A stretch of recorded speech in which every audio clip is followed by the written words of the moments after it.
bienvenue dans ce nouveau cours où tout simplement nous allons parler de lancement Instagram. Alors, lancement Instagram, pourquoi? Parce que déjà, dans un premier temps, c'est la meilleure façon pour vous de tester votre offre. Beaucoup de personnes aujourd'hui se lancent directement dans des publicités payantes avec Facebook, etc. Le problème, c'est que ces solutions sont bonnes, oui, mais uniquement si vous avez déjà testé votre offre. Et avec le lancement organique Instagram, c'est un peu ce que vous allez faire. Maintenant, plus vous allez réussir à créer une communauté sur Instagram, plus vous allez comprendre ce processus de lancement, plus vous allez générer des revenus de manière organique. Et donc, une fois que vous allez passer sur la publicité payante, et ben, ça va faire que augmenter de manière exponentielle. Alors, du coup, pour réussir sur Instagram, dans un premier temps, vous avez besoin effectivement d'une communauté. Quand je parle de communauté, vous n'avez pas forcément besoin d'avoir 10 000 abonnés pour commencer à vendre. Honnêtement, si vous avez 300, 500 abonnés, c'est vraiment largement suffisant pour tester votre offre et pour générer des premiers revenus. À titre de comparaison, on a travaillé avec une cliente qui avait à peu près 200 abonnés. Lorsqu'on a fait son lancement, on a réalisé le lancement avec elle. Elle était aux alentours de 400 abonnés et elle a réussi à faire un CA de 1400 € pour son premier lancement avec seulement 400 abonnés. Donc, juste avec une petite audience, vous pouvez déjà commencer à faire des bonnes choses. Mais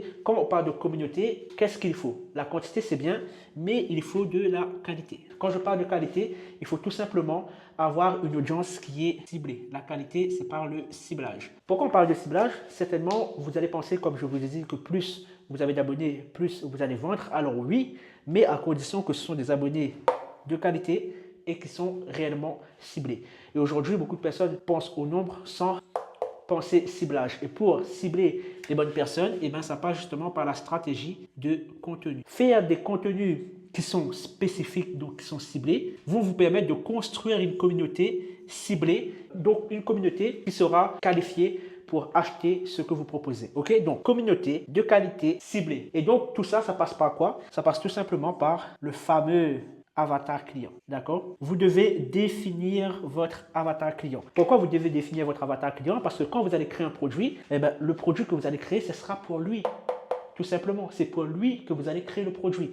Et plus vous avez une connaissance de votre avatar client, plus votre communication sur Instagram sera efficace et donc plus vous allez créer des personnes qui sont qualifiées. D'accord? Donc, première étape, l'avatar client. Si tu veux connaître comment bien identifier ton avatar client, eh bien, nous avons un cours dans la partie Classroom, dans la partie 32 Challenge où je t'explique concrètement comment bien définir ton avatar client. Mais ça démarre par là. Et le problème, c'est que beaucoup de personnes veulent directement la communauté sans avoir travaillé l'avatar client. Et au final, ils se posent la question, ben, pourquoi je n'ai pas vendu? Ok, maintenant que vous avez la communauté et que vous connaissez votre avatar client, encore une fois, vous n'avez pas besoin d'avoir 10 000 abonnés. À partir de 300, 400 abonnés, honnêtement, c'est déjà suffisant. Donc, une fois que vous avez la communauté, eh bien, vous devez travailler sur votre offre. Et le problème aujourd'hui, c'est que beaucoup de personnes se lancent dans la création de leur offre sans connaître à qui c'est adressé. Et donc, déjà, leur offre est un peu bancale. L'offre, c'est quoi? C'est pas juste un produit avec une promo. Ça, ce n'est pas une offre. Une offre, c'est un produit avec des bonus et avec de l'urgence. Ça peut être l'urgence, ça peut être la rareté également. Ça peut être, donc quand on parle de urgence, c'est une offre qui est limitée dans le temps.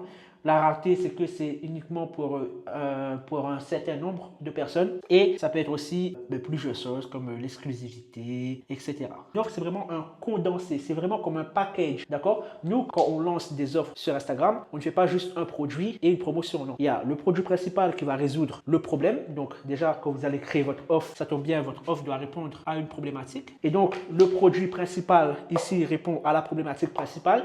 Et les bonus vont tout simplement aider votre client à avancer plus vite, tout simplement. Ça peut être des outils, des workbooks, des idées de contenu, donc bref, peu importe par rapport à ce que vous proposez. L'offre, c'est le produit principal, des bonus ajoutés avec l'urgence, la rareté, l'exclusivité, etc., etc. Donc, communauté, avatar client, création d'offres. Donc là, vous avez vraiment la base. Maintenant, le truc, c'est quoi? C'est que vous pouvez avoir une bonne offre, d'accord? Donc, bonne offre. Mais si derrière, vous avez une mauvaise communication, vous n'aurez pas de vente. Quand on parle de communication, on parle là de marketing. Et c'est là, en fait, où bloque la majorité des personnes, c'est qu'ils ne savent pas tout simplement comment faire un bon marketing sur Instagram. Et c'est le sujet qu'on va parler. Comment tout simplement bien pitcher votre audience, comment tout simplement trier votre audience pour voir les personnes qui sont vraiment intéressées par ce que vous allez proposer. Et bien, tout simplement, là, on va mettre en place la base d'email. Donc là, je vais vite. Je parle de beaucoup de choses, mais c'est primordial. Aujourd'hui, beaucoup de personnes sous-estiment la base d'email parce qu'ils se disent, oui, moi, je ne lis pas les emails. Donc, si moi, je ne lis pas les emails, ben forcément, les personnes que je souhaite attirer ne lisent pas les emails. C'est une grosse erreur. Il faut savoir qu'aujourd'hui, aujourd'hui, plus de 60 à 70% de notre chiffre d'affaires lorsqu'on fait un lancement provient de notre base d'email. Maintenant, pourquoi ça provient de notre base d'email? Parce que tout simplement, à chaque fois qu'on va lancer une offre, on va mettre toutes les choses de notre côté. Et donc, le but, c'est d'attirer des personnes qualifiées encore une fois. Pour construire notre base d'email, on va mettre en place un freebie. Mais notre freebie sera spécifique à l'offre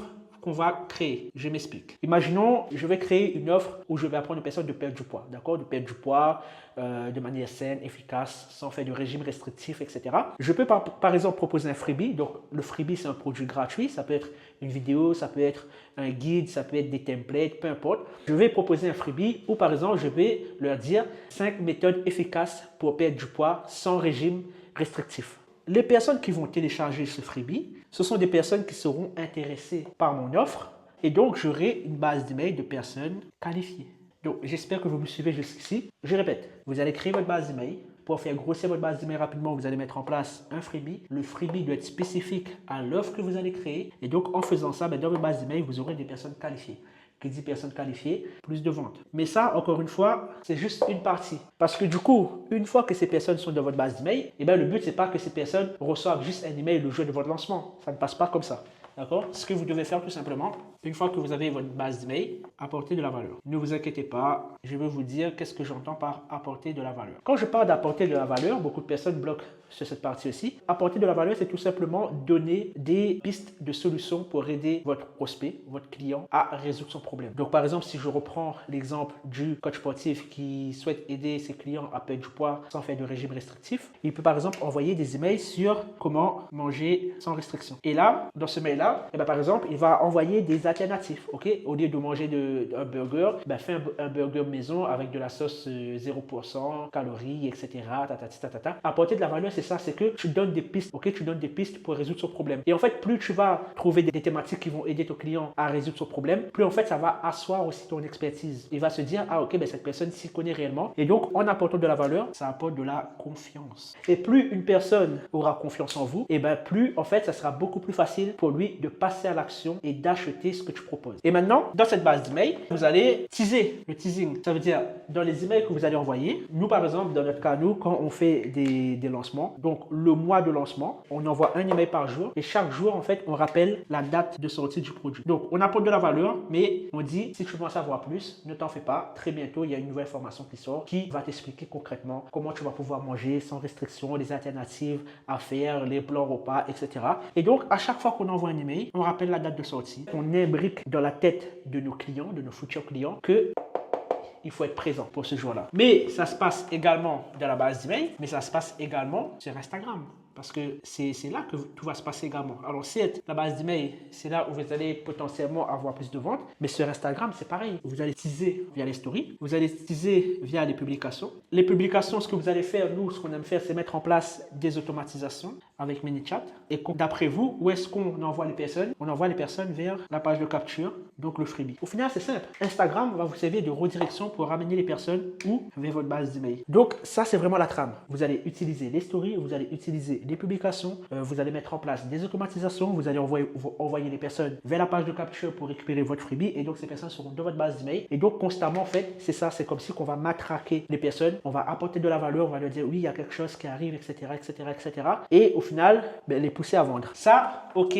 c'est quelque chose qu'on doit faire, c'est sûr. Maintenant, quelque chose à ne pas oublier, c'est la page de vente. Pourquoi j'ai parlé d'avatar? Parce que justement, la page de vente va reprendre tout ce qui est les problèmes, les désirs, les frustrations. Ça peut être les rêves aussi. Dans la page de vente, en fait, on va utiliser tout ça pour que les personnes achètent. On va utiliser tout ça. Problème.